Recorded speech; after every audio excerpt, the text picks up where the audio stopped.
Hello all, welcome to this lecture on food chemistry. In today's lecture, we are going to see major differences between ice and water. So let's get started. Water dissociates into hydrogen ions and hydroxyl ions.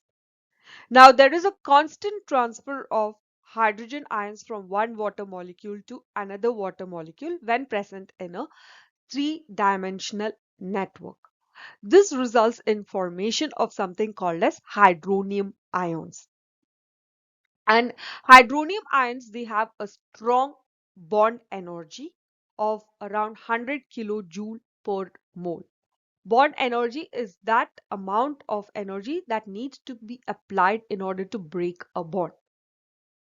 Now, at a given point in time, the concentration of hydronium ions is greater than the concentration of hydroxyl ions.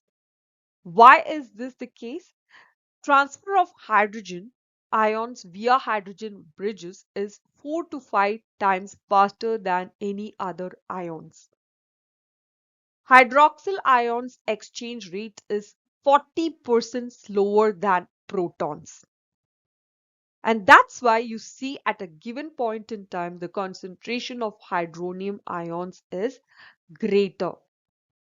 It also implies that water is a highly dynamic system where there is constant exchange of protons between water molecules.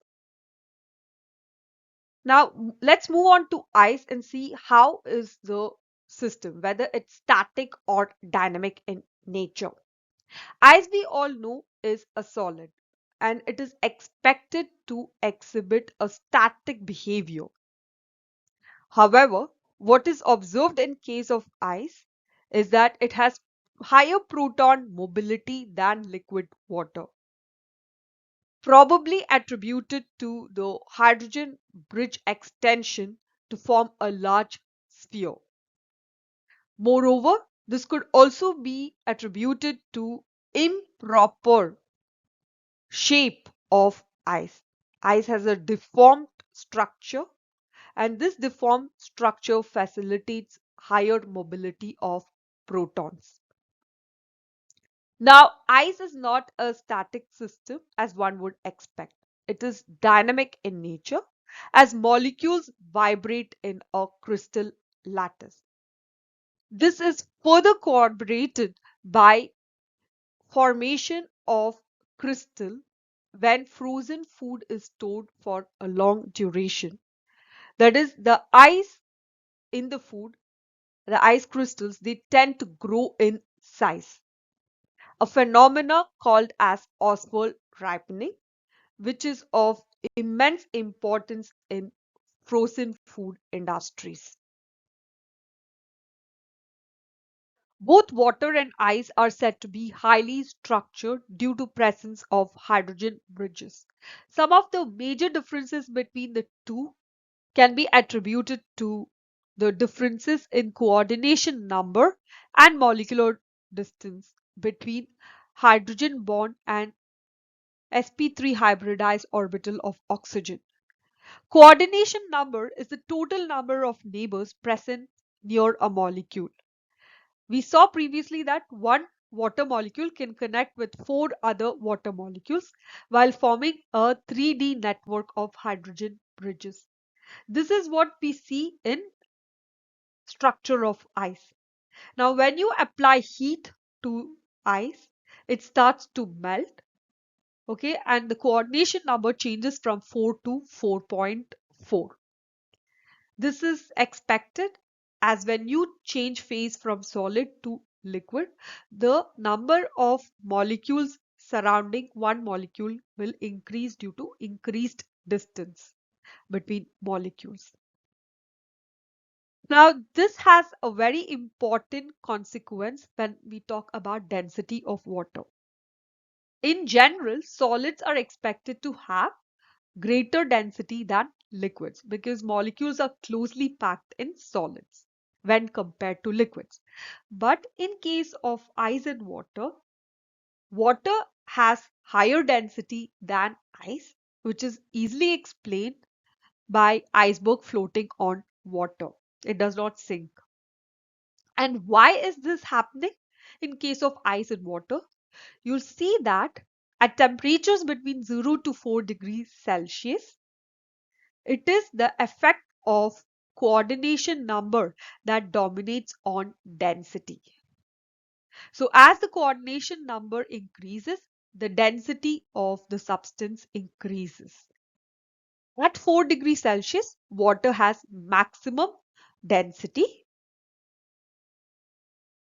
Above 4 degrees Celsius, what happens is the effect of distance prevails, meaning the density decreases with increased distance. And that you can see with decrease in density of water. Beyond 4 degrees Celsius, the density follows the normal trend that is expected for a liquid.